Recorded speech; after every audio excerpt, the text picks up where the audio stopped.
The night I found her, the world felt like it had already ended. It was exactly midnight when the power went out, plunging our quiet street into a suffocating darkness that felt almost alive. The kind of darkness that doesn't just hide things, it creates them. The air was heavy, unusually still, and I remember standing by my bedroom window, staring out as if something was waiting for me beyond the glass. And then I saw her. She was lying on the sidewalk outside our gate.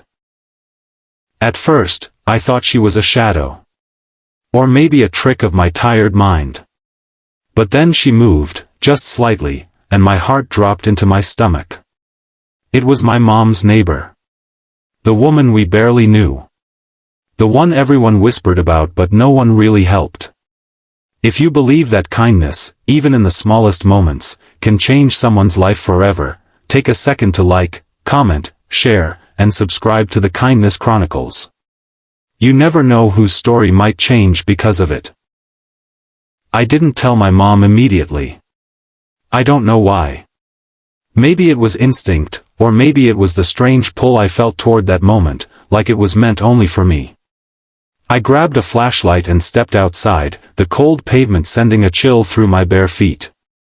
The closer I got, the more real it became, and the more terrified I felt. She looked smaller than I remembered, almost fragile, like life had been slowly folding her into herself for years.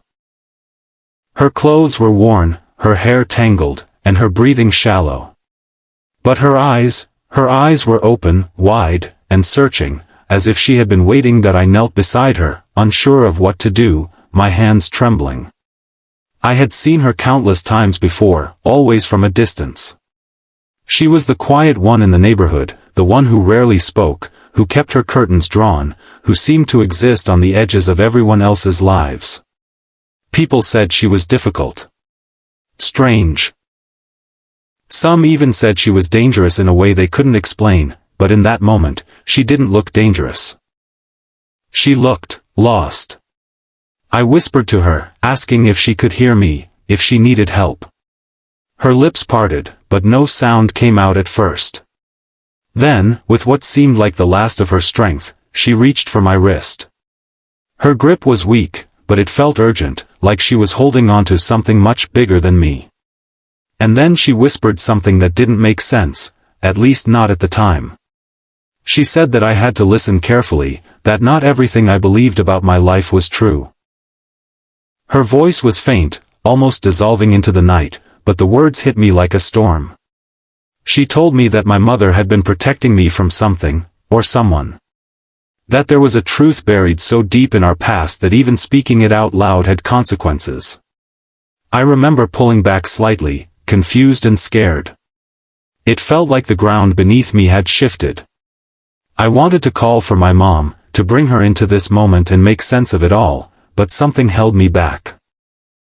Maybe it was the intensity in the woman's eyes, or maybe it was the feeling that if I broke this moment, I would lose something important forever. She tightened her grip just a little and leaned closer, her breath barely warm against my skin.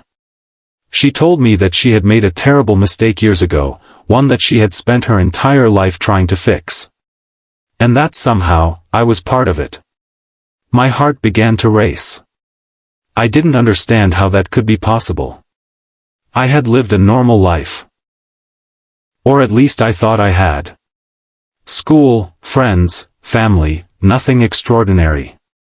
Nothing that hinted at secrets or hidden truths. But her words planted something in me. A doubt. A question that refused to stay quiet. By the time my mom came running outside, alerted by the open gate and the faint sound of my voice, the woman had lost consciousness. The moment was gone, slipping through my fingers like sand.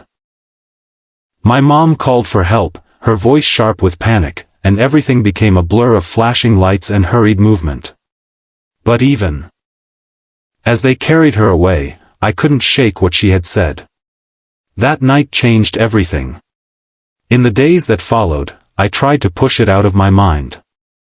I told myself it was just the rambling of someone who was sick, someone who didn't know what they were saying.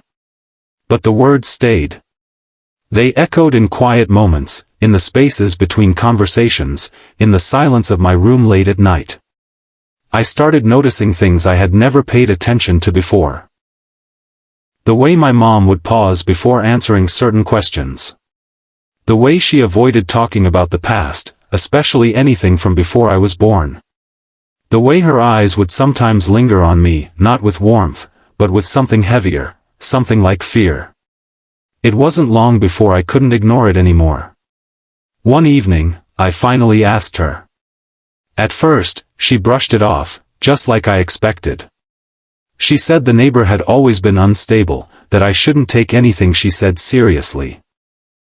But there was a crack in her voice, a hesitation that didn't belong there. So I pushed. I told her exactly what the woman had said, every word I could remember. I watched as the color drained from her face, as her carefully built composure began to crumble. And in that moment, I knew. There was something she hadn't told me. What came next wasn't easy. The truth rarely is. My mom sat down, her hands shaking, and for the first time in my life, she looked vulnerable. Not like the strong, steady person I had always known, but like someone carrying a weight too heavy to bear alone. She told me about a time before me. A time filled with choices, mistakes, and consequences that rippled far beyond what she had ever imagined.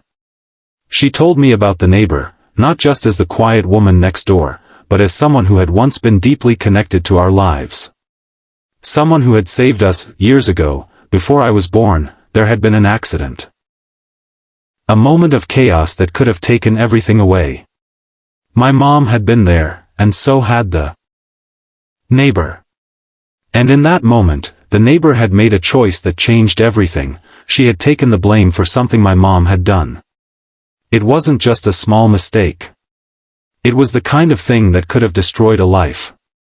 And instead of letting that happen, the neighbor had stepped in, sacrificing her own future to protect my mom and me. I sat there, stunned, trying to piece it all together. It didn't seem real.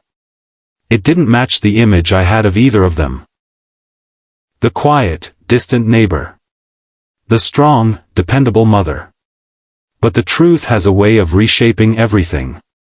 My mom told me that she had tried to make things right over the years, but the neighbor had refused help, choosing instead to live quietly, away from everything and everyone. She said the guilt had never left her, that every day she lived with the knowledge of what had been done for her. And now, after all these years, the past had come back. I couldn't stop thinking about the woman in the hospital. About the way she had looked at me, like I was the answer to something she had been searching for. I realized that whatever she had meant to say that night, it wasn't finished. So I went to see her. The hospital room was quiet, filled with the soft hum of machines and the faint scent of antiseptic. She looked even smaller in that bed, almost like she was fading. For a moment, I hesitated at the door, unsure if I had the right to be there. But then her eyes opened. And she recognized me. This time, when she spoke, her voice was still weak, but clearer. She told me that she didn't have much time, and that she needed me to understand something, not about the past, but about the future. She said that kindness is not always loud or visible. Sometimes, it looks like loss. Like sacrifice. Like being misunderstood for years without explanation. She told me that the choice she had made back then wasn't just about protecting my mom. It was about believing that one act of kindness could ripple forward, change and carry with me forever. She said that now it was my turn. Not to fix what had already been done, but to choose what kind of person I wanted to be moving forward.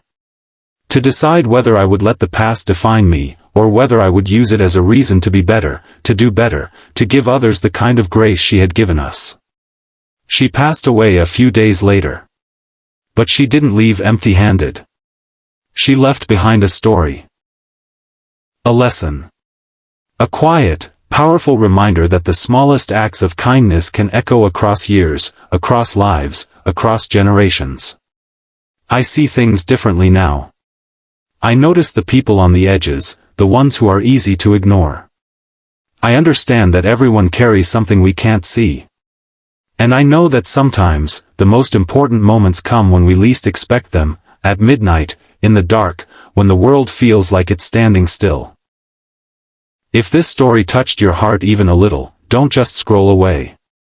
Take a moment to like, share, and comment, because stories like this deserve to be heard, and kindness deserves to be spread. And before you go, tell me in the comments, what is one act of kindness you will choose to do today? Because you never know whose life you might change, forever.